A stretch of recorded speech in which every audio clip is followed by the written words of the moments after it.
All right, good evening, everyone. My name is Vickie R. Williams-Cullins, and I am with Open-DOOR Communications, and I also serve on the board of UpVote Virginia. We want to welcome you tonight to talk about ranked choice voting. It's something that a lot of us may have heard. We don't know what it is. We don't know what it means, which is why I wanted to do this coffee and conversation. So welcome. So let me introduce you to our panel tonight. We have Liz White. Liz White is the executive director of UpVote Virginia. We have Jonathan Davis. Jonathan Davis is the president of Richmond Crusade for Voters. We have, I'm looking at my little iPad, that's why I'm going like this, so y'all just bear with me. We have Deb Otis. She is the research director for FairVote. And we have one of my favorite people, Mary Margaret, who is the deputy director of UpVote Virginia. So, ladies and gentlemen, boys and girls, anybody who is on tonight, please take a moment and get you a cup of coffee and sit down. We're going to have fun. We're going to be informed. I'm going to engage you. I'm going to excite you, and you're going to be empowered. So if you have questions, we want you to post them in the Q&A. And also, as Liz stated, please feel free to introduce yourself. And we are happy that you are here tonight with us. So first person I want to go to is Deb Otis. And Deb, can you just give us a brief explanation of what in the world is ranked choice voting? Absolutely. Thanks, Vickie. So ranked choice voting is a change to the way we vote. It would mean voters get to rank the candidates on the ballot in order of preference. So you get to pick your first choice and your second choice, your third choice, and so on, instead of being limited to pick just one. So it gives you the freedom to really express preferences. And I do have a 2.5-minute video here that we can start with. This will show the explanation with a couple of visuals and get that out of the way so we can dive into the good stuff. So I'll go ahead and share screen. I'll share that video real quick. Thank you, Deb. I appreciate it. In a moment. Take your time. Takes a second, yeah. Folks are getting their coffee. All right, let's give this a try.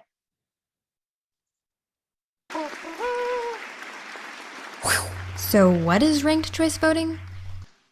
In most parts of the United States, voters select a single candidate for each position on their ballot, and the candidate with the most votes wins. This is known as single-choice winner-take-all, which can sometimes result in the election of a candidate who earned only a small percentage of the vote, even when the majority of voters supported other candidates. But that's not the only way of electing our leaders. Ranked choice voting is another voting method which allows voters to rank their candidates in order of preference. In a ranked choice voting election, a candidate needs to earn more than half of the votes to win. All first choices are counted, and if a candidate has a majority, then they win, just like any other election. If not, the candidate with the fewest votes is eliminated, and voters who picked that candidate as number one will have their votes count for their next choice. This process continues until a candidate earns a majority and is declared the winner. Let's look at an example. Here, you select orange as your first choice candidate, yellow as your second, pink as your third, and green as your final choice. The first choices are counted. Yellow earned 35%, orange 21%, pink earned 28%, and green earned 16% of the vote. Because nobody won more than 50%, the candidate with the fewest votes is eliminated, and voters who picked him as their first choice have their ballots count for their second choice. This continues until a candidate receives more than half of the votes, or 50% plus 1. So what are some of the benefits of ranked choice voting? Ranked choice voting provides more choices, allowing more than two candidates to compete without fear of splitting the vote among like-minded individuals. Sometimes voters feel pressured to vote for the lesser of two evils. Ranked choice voting allows people to vote for their favorite candidate, not just against the candidates they dislike.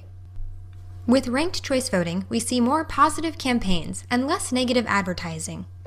Candidates are encouraged to reach out to as many voters as possible, including those supporting their opponents. They can build a winning coalition with like-minded candidates to earn voters' second and third choices. It's time to fix our democracy and make our elections work better for everybody. We can do that with ranked choice voting. Visit www.fairvote.org to find out how you can get involved. Thank you so much, Deb, for that great video. I always love the video. I like the little people. So, where did ranked choice voting come from? And either Jonathan or Deb can take a stab at that question. Well, ranked choice voting has been around for over 100 years. It's in use around the world in places like Ireland and Australia for more than a century. But to a lot of us here in the US, it feels newer because it really only started growing in the US about 15 years ago when some cities started using this for their local elections. They were looking for ways to get winners with more broad support. You know, right now, a lot of our cities and states and federal elections end with a winner who got just the support of kind of a narrow band of voters. You know, you get a crowded field of candidates, people win with, say, 30% support. And so some of these cities in the mid 2000s, starting with San Francisco, California, started using ranked choice voting as a way to get those benefits of like a 2-round runoff kind of system without having to hold 2 elections. And then since then, as we've seen more and more elections, we see that voters like it. Voters are asking to keep expanding this, and that's why it's growing so fast. Now it's in 50 cities and 2 states so far. Oh, more to come. That's awesome. Jonathan, would you like to chime in? And what Deb said, you know, my first realization of it was in San Francisco, and that's when San Francisco tried it and adopted it as a regular way of voting for that city.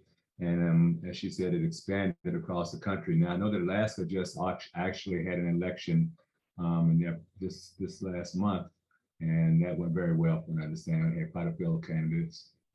But in New York also, for the first time last year, used ranked choice voting. And in the situation in New York, what was really remarkable to me is that there were a lot of people that were not in favor of it at the very beginning of it. But after they realized how it really opened the field for candidates to be more competitive with those who are already elected, the incumbents, it really made a difference in, I think, people's perception of how ranked choice voting can just level the playing field. I know we might get more involved in what happened there, but I'm just excited about the fact that we're considering it here in Richmond. Okay, level the playing field. Now, a lot of challenges, and I think some concerns people may have, is how will that affect women and the minority community, ranked choice voting? Deb or Jonathan, either one of y'all. And Liz, you can jump in too if you want to, doll. From what we found with Richmond Crusade for Voters over the last year, which the time that we've been studying this, is that it really gives an opportunity for those candidates who are in a district in which there may be a majority of whites, that they have an opportunity to really have an opportunity to be more competitive in those races. In the studies that we found, I don't have statistics in front of me, there's been more candidates of color, more candidates of more female candidates have been elected in ranked choice elections, and it's made a big difference in what we found. Okay, thank you so much for that, Jonathan. Liz? I was going to add, I think there's and I'm sure Deb can elaborate, but there's a lot of different reasons, I think, that we're seeing those results where RCV elections elect more non-traditional candidates, non-traditional, traditional being, older, whiter, more male. One of them is that an RCV election eliminates the spoiler effect. So no one is told, don't get in this race, you're going to mess it up for everybody. Don't get in this race because it's not your turn. If all the spots are filled by traditional candidates and new blood is trying to get in and they're told to sit down and wait their turn, it's a lot harder to bring in different kinds of representatives. And RCV, that's one of the reasons that RCV ends up with the result of a more diverse representation and a more representative representation for voters. And I think that's the right term, more representative of the voters, right? And also it really looks from the video and from what y'all are sharing at this particular point is that it really shows that your vote does count. and that your vote for your candidate does count. And a lot of times, I think that was very adept when they shared in the video about how, listen, you're voting for the lesser of the two evils. I think we've all been through that at one time or another. You know what? I don't like that candidate, but I like that candidate less. So now I'm talking to you. So vote for this candidate because this candidate, we like him less. Wow. What would happen is that your vote would count, and then it would be the majority for real of all the votes that would cause the candidate to win. Mary Margaret, do we have any questions as of yet? Thank you, Liz. Thank you, Deb. Thank you, Jonathan. She's on mute. There is someone in the chat who Jen has asked if the fact that it is levels the playing field for new blood, as we said, if that makes ranked choice voting unpopular with incumbents and establishment candidates. Vickie, I know this is your show. I was going to hand that over to Deb. Oh, and I'm good.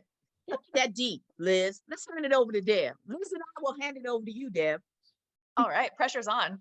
Yes, ma'am. Happy to jump in on this one. So in most of the places where ranked choice voting is on the ballot this coming November, it was put there by city councils. City councils are voting to put this measure before the voters so the voters can decide on this. The reason this is being embraced by a lot of incumbent politicians is because they've been through the campaign cycle. They know that it feels like campaigns are getting more and more toxic, and you don't get to connect with the voters on the issues. You're just in a mudslinging fight. And so incumbents have been embracing this as well, as a way, yes, to build broad coalitions, as Shane mentions in the chat, also as a way to connect with more voters. And when they win, they get to take office with a stronger mandate. You're not coming out of this really fractured field where you only got a quarter support and then going into office with nobody behind you. When you have run in a ranked choice election and won that way, you've built connections with possibly groups of voters outside of your natural coalition, but folks that you talked with, you said, hey, I know you're supporting so-and-so, but consider ranking me second because I think we've got some common ground. And so now you're in office and you have the ear of more different groups in your community, and they have your ear. And that's a really good thing, I think, for good governance. Absolutely, because what we want people who are working for the greater good for our constituents and not for just the people that have poured money into them or given them their vote. So yes, absolutely. Oh, do we have a quote in the chat? It popped up and it went away. No, we're good. We've okay. All our fine people here are introducing themselves, and it's okay. Fantastic. Great. We're seeing statewide attendance, which is awesome. Okay, that's awesome. All right. So can we talked about San Francisco. We're talking about Richmond is considering it. Can we talk about some other cities and some other states and other spaces and places where ranked choice voting has been utilized? Deb?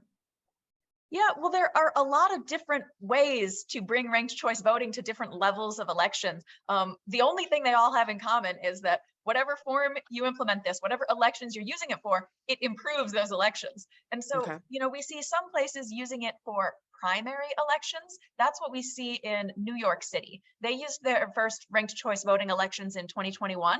And this was just for primaries. That's a city where, well, like a lot of places, a lot of their districts are kind of safe seats for one party. And so the action happens in the primary election. And so this is, I think, a really good way to use ranked choice voting because primaries often can attract really crowded fields. And so, we look to some congressional primaries in Virginia, for example, where you have a ton of candidates.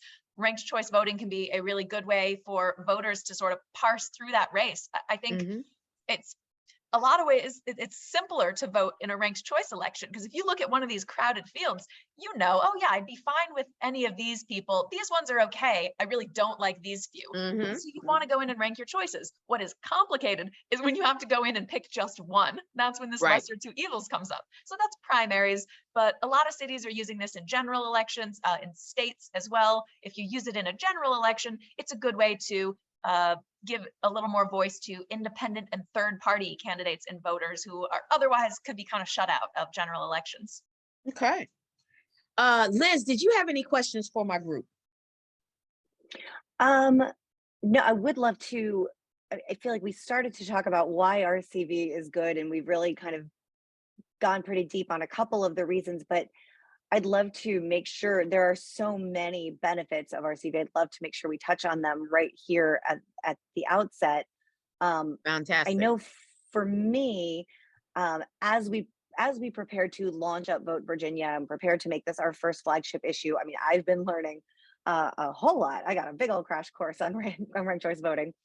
One of the things that kept striking me the more I learned, and one of the things that has become kind of the underpinning of our new democracy reform organization, is that we know there's partisan gridlock. And I think so much of that comes down to the fact that compromise is dangerous to candidates, right? They'll get primaried from the left or primaried from the right if they compromise with the other side.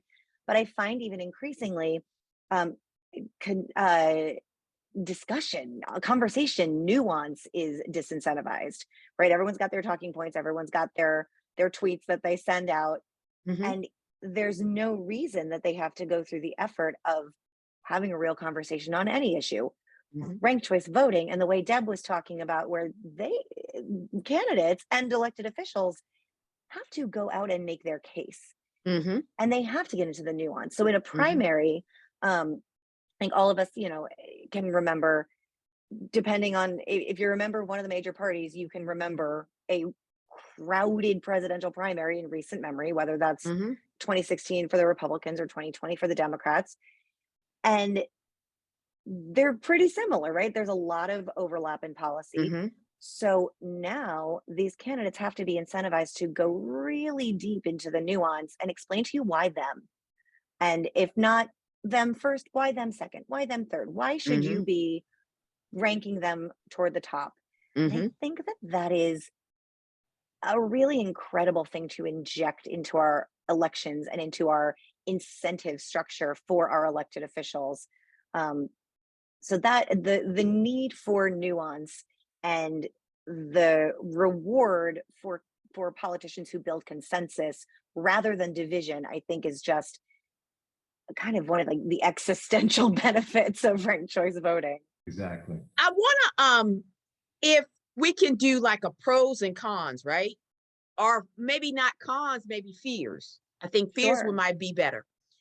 Can you give us, between Jonathan and Deb, give us each 2 pros and 2 fears that you believe ranked choice voting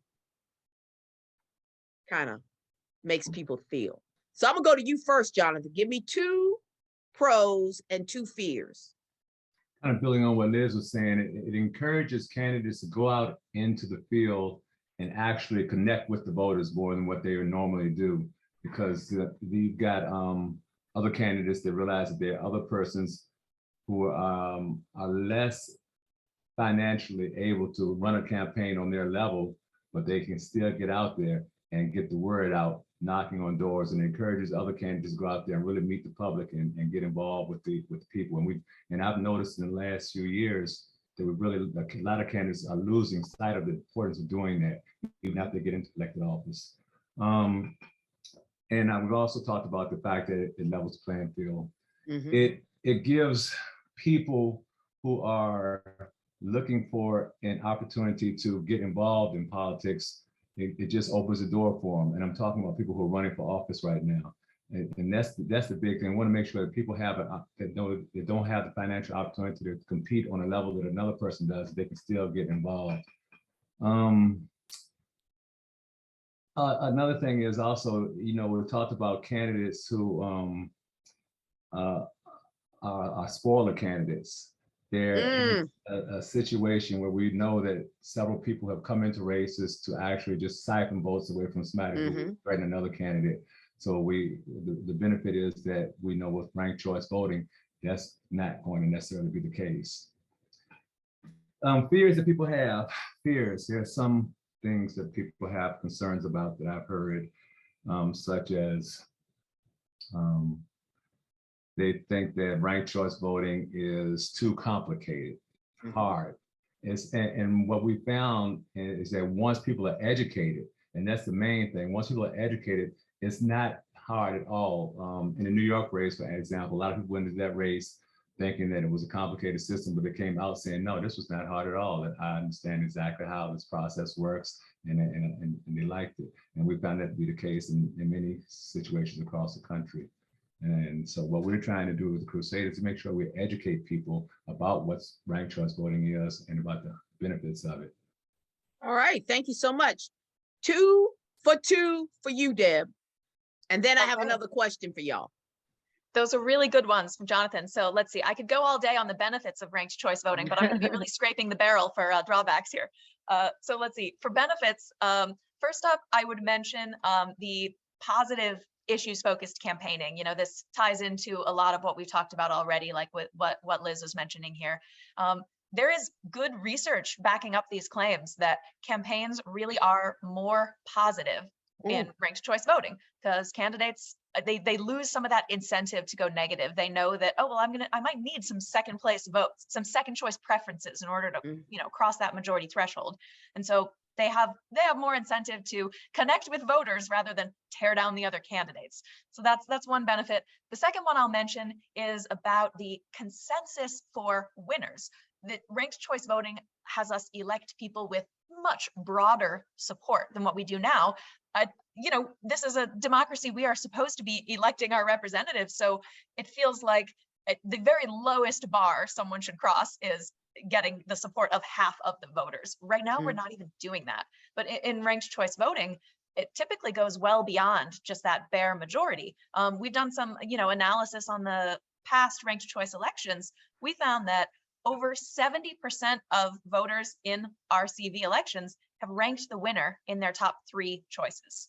So more than 70% of people had some like opt-in support. Yes, maybe they're not my top choice, but I support them. I'm marking them on my ballot in my top few choices. And then, you know, when those election results come out, that person recognizes, oh, I did vote for that person. Now that is a more engaged voter. They've got some skin in the game because they elected one of their choices. Right. And let's talk about some fears. Oh, I've got no fears. No. Well, you know what, Deb? A few that we hear. Yeah. So one of them is the question of equipment and, you know, how to count the votes, or can the voting machines do this? And so this is something that some cities and states really do face. If places are using machines that are more than 15 years old, a lot of times they will need to do an equipment upgrade. Luckily in Virginia, this is not going to be an issue because you all are totally on top of it. I think almost every one of your counties has ranked choice compatible equipment. You know, that includes Richmond, where they're considering it. Yeah, and so this is not something for you all to worry about.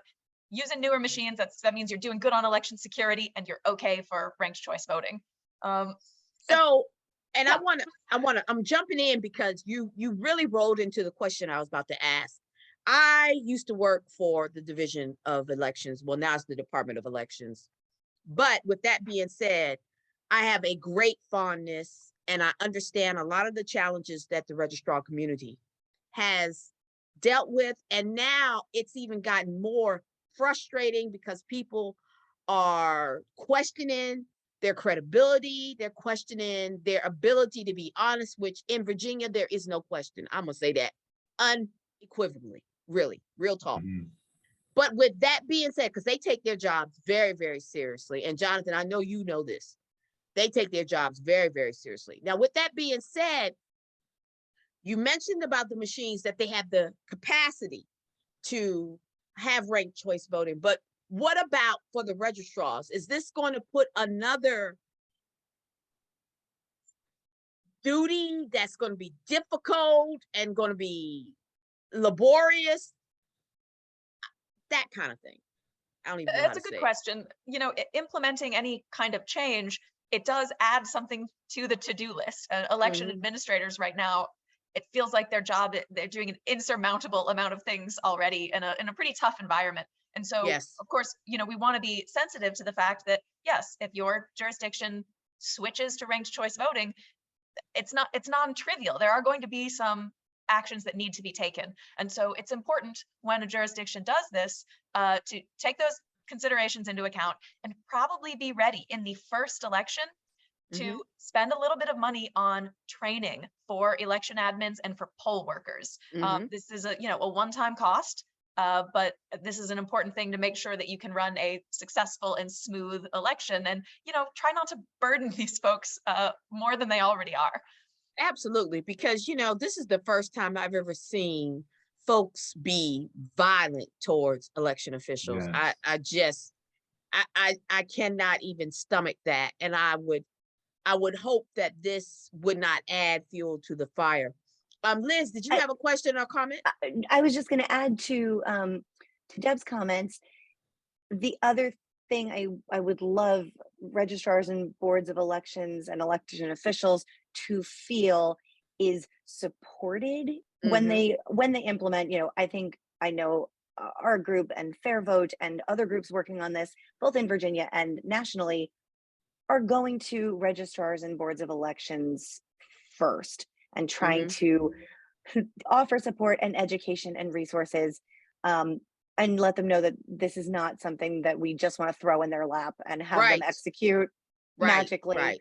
And there are so many national groups that are just fantastic resources for not only education, but have tools and have, again, just support. It's an incredibly generous and supportive community. And no one trying to implement this is going to be stranded. There's also an incredible generosity from registrars and election officials in cities that already do this. And they are really, really wonderful about reaching out to localities considering this, or localities who have just implemented, and offering their best practices, their lessons learned. And I think that's it. It is a community. No one is going to be out there on their own. And that's very important that we include these major stakeholders. The stakeholders are not just the voters. They're the election officials. They're the city council. They're candidates who are running, candidates who are already in position, legislators that are already in position at the city level, the state level, the national level. So that is a really good point, Liz, and I appreciate that. Can I do a pro and a con? Yes. Do you want to do a pro and a con? I got more. Okay, go for it. One of the other kind of more ephemeral benefits, I think, of RCV is that we don't have to be pundits. I think that we are all so trained by national media and 24-hour news cycles and Twitter to think that we have to go pick our candidate based on who can win, why they can win, where they can win, where maybe they'll win here, but they're not going to win there. And we don't get to vote for the person who really resonates with us. And this means you don't have to be a pundit. You just go in, you say everyone you like in the order you like them. And if the people you love aren't the popular candidates, most likely eventually you will have ranked someone that is still in the race by that ballot, and you still get to be heard. So you can have your kind of the candidate you love and the candidate you believe in and the candidate who is fine and they'll do a good job and it's okay. And I really, really like that. The concern that I've heard a couple times since our launch does have to do with election security. And I think just because it's new and people don't understand the tabulation process and the vote counting process. And that, honestly, to Jonathan's point about people being confused by this new thing, that's the part that's harder to explain. I think if you just go in and are told, pick who's your first favorite, who's your second favorite, who's your third favorite. If my children were allowed in this room right now, they could each tell you their top 5 favorite Pokemon, their top 5 favorite colors, their top 5 favorite, I don't know, ways to eat mac and cheese. The ranking itself, I think we do it all the time. It's not hard to do on the front end. In Virginia, the most prominent use of RCV has been the Republican statewide primaries last year. The the people running the, I guess the party, the Republican Party of Virginia, running those primaries, did a stellar job on the back end of not only being incredibly transparent about their counting process, they also counted everything by hand, which we obviously have machines that can do that. But in anticipation of any kind of questioning of the election integrity, it was counted by hand. It was very, very transparent.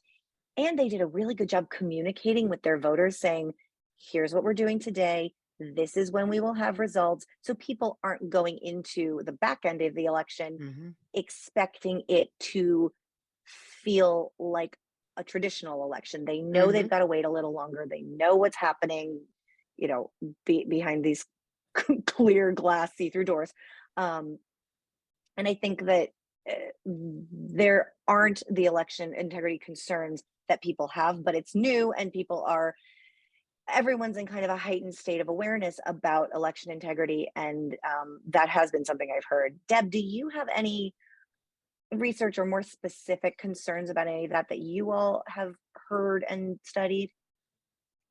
I could add that ranked choice voting work is compatible with all of the standard election security best practices. So like if you're doing election audits, and I know in Virginia, y'all are doing that already, those are compatible with ranked choice voting. You know, you can do a conventional audit or the nice risk limiting audit. These all work well with ranked choice voting. You know, if you need an election recount, there's a list of places that have conducted those already. So there's, you know, some best practices emerging for how to do a recount with ranked choice voting. And then of course it's used on the same machines. If you're in a city that machine counts, it's the same machines as non-ranked choice races. So it kind of has those same levels of security built in.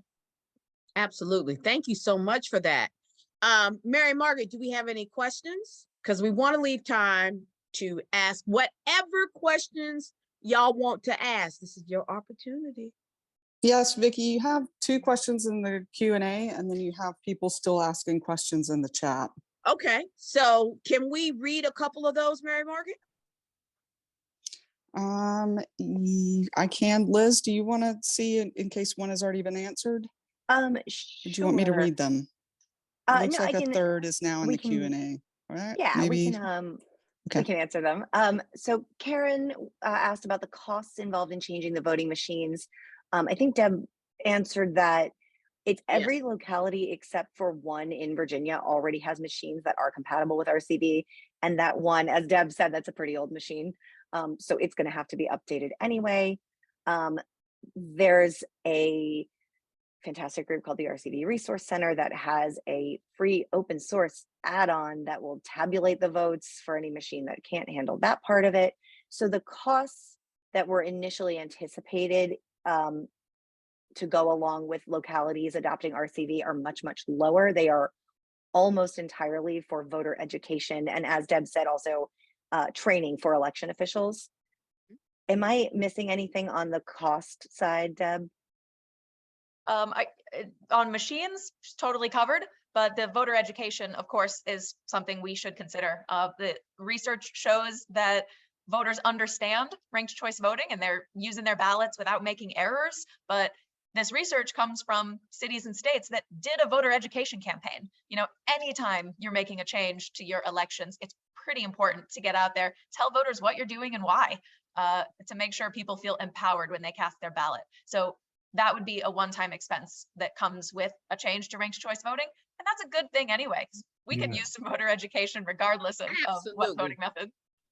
Absolutely. We want to make this, want to inform folks as much as we possibly can. That's a good thing. That really is. Jonathan, anything you wanted to add, sir? No, I was just echoing what Deb said. Voter education is the most important thing. What we found in over the last year or so is that a lot of people are receiving misinformation or they're not informed of this. So it's something new. And once people really understand it, then they say, okay, this makes sense to me. I like this. Even with our organization, the Richmond Crusade for Voters, what we did, a lot of members didn't really understand. And even after a year of supporting this, we started introducing it to the public. We actually had a mock election at one of our meetings where we had M&Ms as what you were voting on, your favorite M&M. And as we had a chart up on the board and people could see how it worked, just like video that Deb showed earlier, people could see, okay, this is how it works. I understand it now. So it's really, we got to go through a process of really just taking our time and educating the public. And that's what we've been doing. And even elected officials, a lot of elected officials don't understand the process. So it's just about educating people. That's the Jonathan, biggest do you problem. remember which M&M won? I've got to know. Oh, I think it was the what's the peanut one? One of the peanuts. It's two Oh, yeah, different- that's One a of the good choice. peanuts, one of the choice. peanut M&Ms. Yeah. the yellow one. It's the yellow dude, not the brown one. It's the yellow dude. So, you know, for me, I was apprehensive because I didn't understand it. And I think we all have to Yeah. agree that anything that comes into the game that's new, even though it is not new, but it's new to us, Right.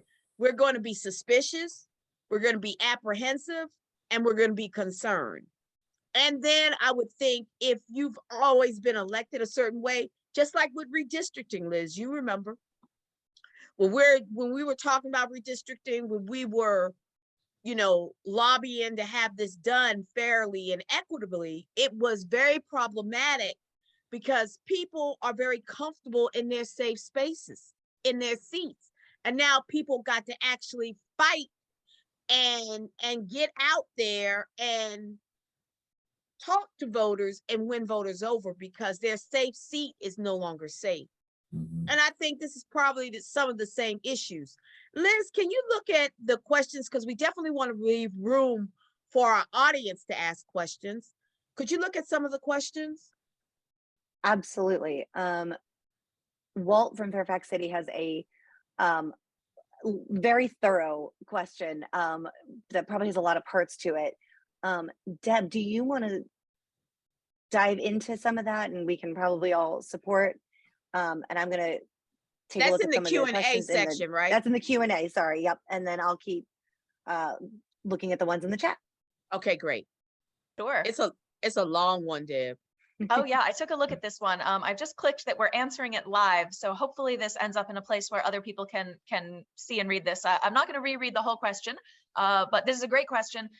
Walt is a fan of proportional representation. Walt is arguing that ranked choice voting doesn't go far enough, that it's good for single winner offices, but if you're electing a whole legislature, you should do it proportionally. I think there's a lot of merit to that argument. I'm a fan of proportional representation too. The nice thing about ranked choice voting is that there is a proportional version of it. So if any cities want to go that route, the city could elect a city council that way, or the state legislature could be done this way, proportional ranked choice voting. And this goes nicely with the single winner version because it's the same voter experience. Like regardless of whether the voter is voting in one of these single winner races or one of the multi-winner races, they are just ranking the candidates in order of preference. So I think proportional representation, if you want to go that route, and ranked choice voting really go hand in hand. That sounds like a plan. Liz, Yes. questions? Real quick, Jonathan was talking about his M&M election, and I had Mary Margaret go find the link. Mary Margaret and I went to the registrar's conference a couple weeks ago and, you know, introduced ourselves and started talking about RCV. But one of the things we did, which I think is really helpful, is we had a mock election. It was similarly high stakes to the M&Ms. It was rank your favorite candy that Liz could buy in bulk at Walmart. So I'm going to put the link to the election. It's still open. So there are already votes. Again, this is very unscientific, but the election's still open. So if everyone watching can click on that, vote real quick. That way we'll just have a bigger sample size. We can then show the results. It's a great website called rankedvote.co, and it will show you very clearly what the first ballot result looks like and where those votes move. And I think that visual is very helpful. So I'll give you all a few minutes and then we'll come back to that and I'll show you the results. Tessa is asking about open primaries being used with RCV so that one doesn't need a party affiliation to vote. Deb, I'm going to give that to you again. So Virginia is a little quirky because we don't register to vote. So if the primary is state run, which the parties have an option to do, or they can run it themselves and have a firehouse primary or a caucus or a convention. But if it's state run, anyone can participate regardless of personal affiliation because we don't register. That being said, take it away, Deb. Oh, well, yeah, ranked choice voting absolutely can work well with open primaries if you want to go that route. I would call that the Alaska model. They do one nonpartisan primary that has candidates from both parties in it. And then that's not the ranked choice round. That's just the primary to nominate the top 4 candidates. 4 go on to the general election, and that's where you get to use ranked choice voting. And so that's kind of the open primaries version of it. That's the Alaska model. There's also the Maine model where they use ranked choice voting within party primaries, and then again in the general. So, you know, the Democrats and the Republicans separately would have their primaries, but they're picking their nominees with ranked choice voting.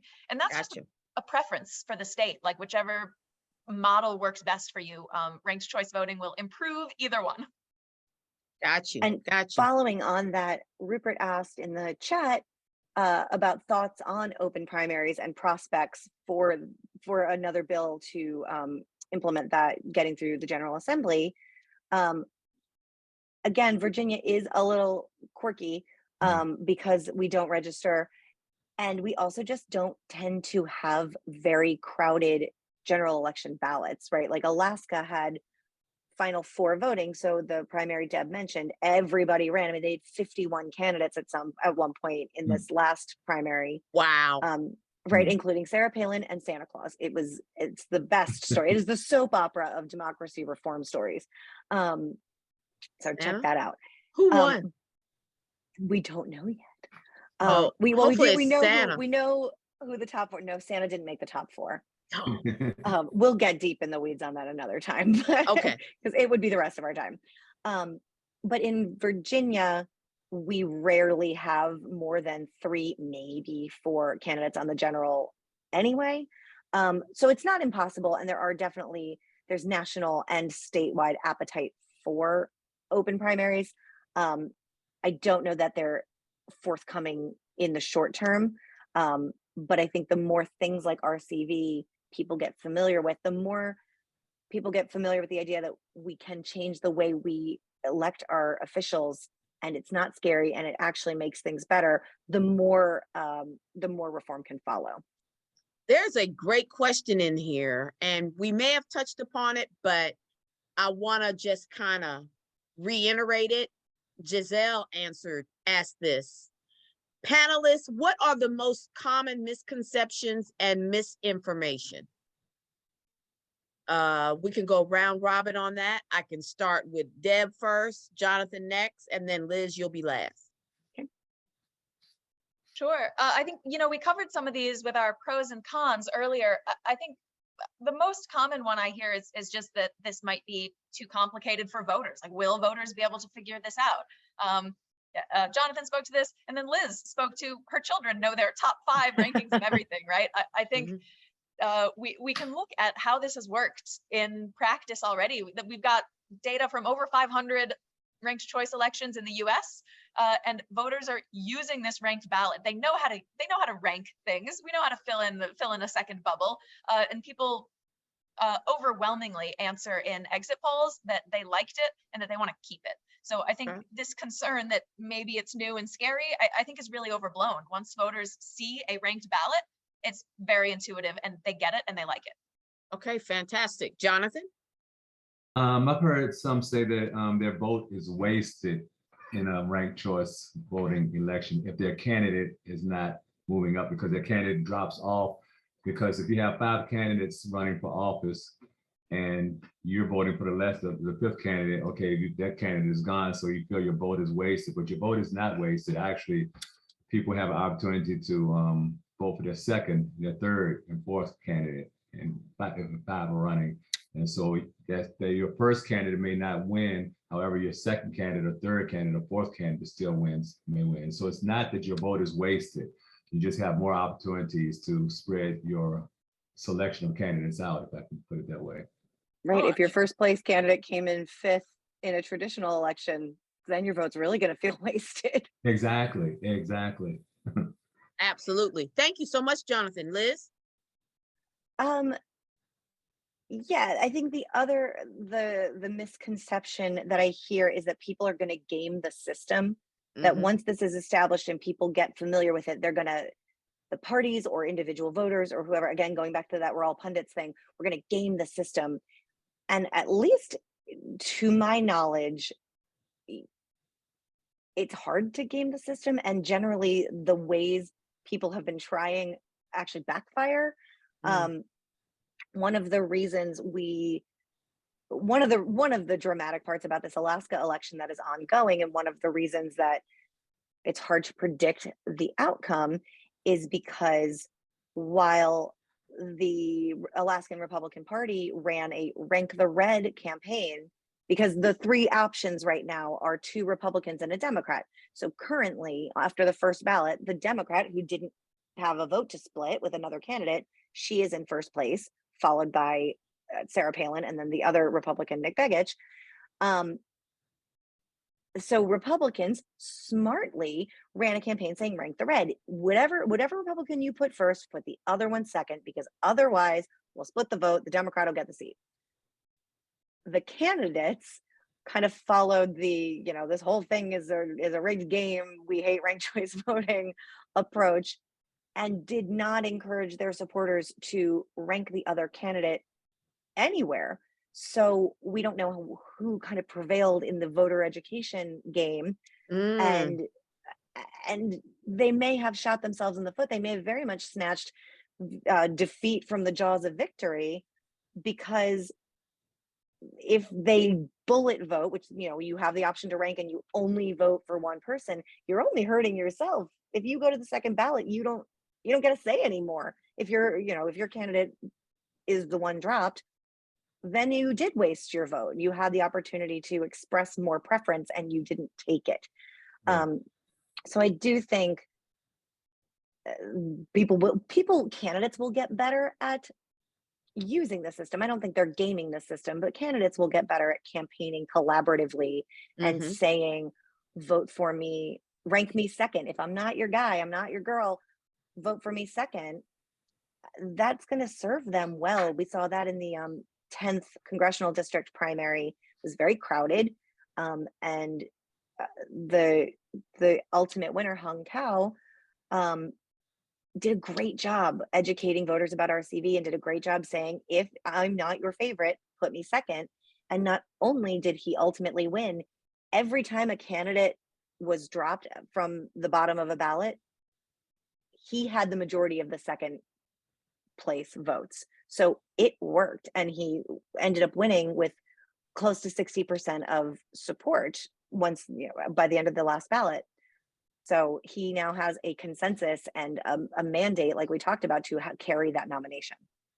So does this eliminate runoffs or no? Yes. It does? Yes? It's instant runoff is the other name for it. Right. So places like Georgia that we've seen, I think those are probably the most high profile runoffs Mhm. that we've seen.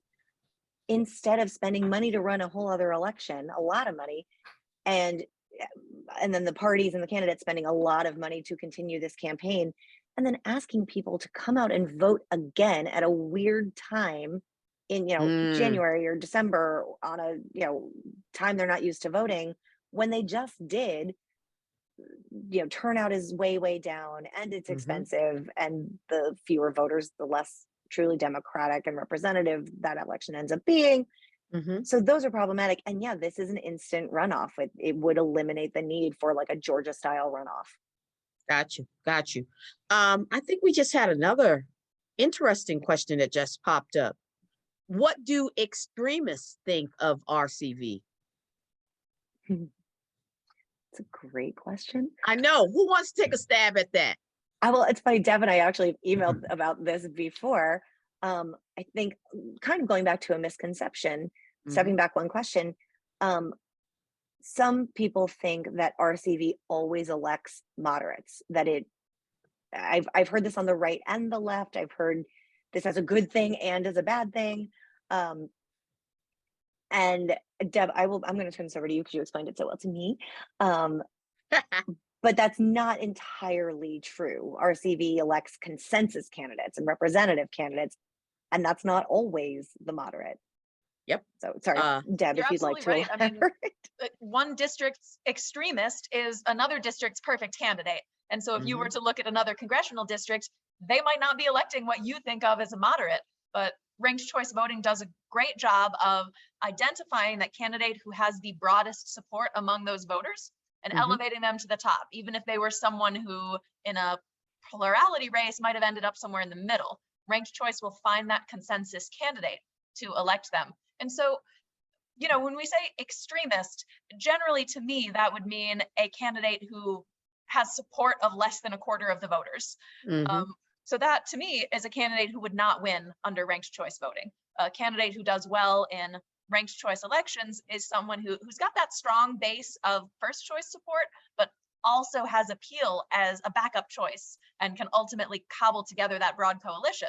And so an extremist who only has a narrow band of support cannot win a ranked choice voting race. But a person who you might think of as an extremist nationally, they might actually have a majority support in some district nearby. And so ranked choice absolutely can elect people across the spectrum of political ideals. It's based on what the voters want. And I think that's the whole point, isn't it? That's the whole point of democracy. That's the whole point of having a fair and equitable election, is for the voters to go out and vote for the person that they want. Because like Hershey Kisses won, I did not vote for Hershey Kisses. I voted for Smarties. But Hershey Kisses was my second choice. Right? Yeah, the chocolate really rocketed to the top on It those really elections. did. It I put really did. the link to the results in the chat. Encourage you to check it out, whether you've voted or not. Honestly, just the visual is so helpful in seeing where those votes shuffle. Again, a misconception. People go, you know, and some high profile skeptics have said essentially, you know, you get someone's leading in after the first ballot, and then out of nowhere, someone comes from 5th place and wins, and that's simply not true. But I think this visual really helps explain exactly where those votes came from and exactly where those votes go. Absolutely. So we just have a few more minutes left. So right now, the first city in Virginia who's considering ranked choice voting is Richmond. Is that correct? Yes. So Richmond, Jonathan, you can speak to this. You've been involved in this. Yeah, Richmond and their I think it's is it Alexandria or it's one in Northern Virginia. Arlington. Arlington is also considering it as well. Okay. And maybe a little bit ahead of Richmond right now. But so but when Richmond is this? has a vote coming up. And Richmond, yeah, Richmond's vote is coming up next month. It's only for city council elections right now. The General Assembly only approved it to be for city council elections. So it's kind of like almost like a pilot or a test program right now. And that's how I've been explaining it to a lot of people in Richmond and to city council persons as well. So when will this happen? In Richmond, the vote is 6th. September 6th. The city council is supposed to bring that for consideration. So, okay. Yeah, in a few weeks. So if you all on the call are living in Richmond City, or if you have friends and family in Richmond City, now is the time. If we've sold you on RCV and you think that could really be something helpful in Richmond City, and it is only for city council elections at this time, and it's only for the next set of city council elections. This is a one-time, let's try it. But if you think this is a good idea and you think it'd be good for the city, I'm putting a link to our Richmond specific page on our website. Richmond, everyone will be getting their own locality specific page at some point, but again, Richmond is further along in the conversation than any other locality at this point. So I see you all in Arlington and Fredericksburg and Norfolk and Prince William. I see you. You're getting pages too. Yes, I know we're gonna get a page there for Hampton. You know you're getting a page for Hampton. But there are talking points, there's specific information about Richmond, and there's a way to find out who your city council person is if you don't know. and all of the information to contact them as well. So I encourage you to check that out. There's also, I'll put this link in as well, or actually, Mary Margaret, can I ask you to put the link to our general RCV page in the chat? That would be great. And as we wrap up, I'm also going to share my screen so that you all have our contact information and places to learn more from our organizations. And real quick, I want to touch on Shane's question, excuse me. Said, relating to the Candy vote results, how would those who listed Rolos, those of you who haven't looked yet, Rolos came in second, as their first preference feel, knowing their vote never got transferred and their candidate lost? I think that at that point, someone had won a majority and it wasn't Rolos. I mean, Deb, do you have a Well, more I was a comprehensive Rolos answer to that? voter, so I know how do you Rolos feel? voters feel. Well, yeah, I I was love a Rolos. Rolos voter too. Well, in that final round, it came down to 2 candidates. It was just Kisses and Rolos left, right? And so that's like the runoff round. Every single voter has the option to weigh in between those 2 finalists. And so for me as a Rolos voter, knowing it came down to Kisses versus Rolos, well, I ranked Rolos higher. So yeah, I mean, my favorite candidate lost, but I still had my vote count at full value in that final head-to-head round with the finalist candidates. So well said. Yes, you still had your voice heard. Right. And your voice was heard on a candidate that you liked, not a candidate that you had to like. And I think there lies the difference. So I've shared the screen with all of our various websites. I'll give that a few minutes and I'll switch over to all of our personal emails so you guys can hang out with us, at least virtually, all the time. And I'm going to put the link to our ranked choice voting page on our website in the chat as well. And I just, on a quick plug for us personally, we are, a week and a half old organization. Our website is beautiful and brand spanking new. I encourage you all to go check it out. There's a lot of great resources on there. I can speak from experience that the FairVote website is a fantastic resource. And the Richmond Crusade for Voters is such an incredible organization and their website is beautiful. I was poking around on there the other day.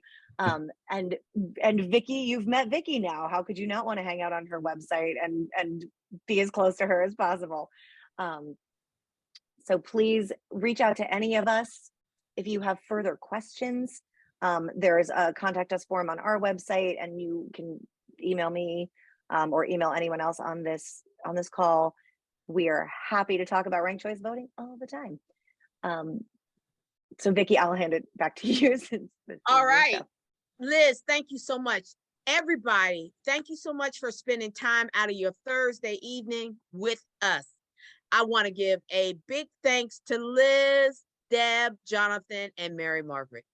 I thank y'all so much for sharing your expertise, sharing your experiences so that people can be informed, engaged, excited, and empowered to make the right choice when it comes to ranked choice voting. So I am your girl, Vickie R. Williams-Cullins of Open Door Communications. I am the mediator that you want. I'm the conflict coach that you need. And I am a strong proponent of ranked choice voting because I believe in equitable and fair elections. And I truly believe in ensuring that your voice is heard. So thank y'all so much for joining us this evening. And y'all have a great night. Thank you. The recording of this will also be available. It will be sent out and you can share it with all the people who were not able to join us tonight. Jennifer, thank you so much. And if you can believe it, I'm always like this. She is. Thank you, everyone. Thank you all. You.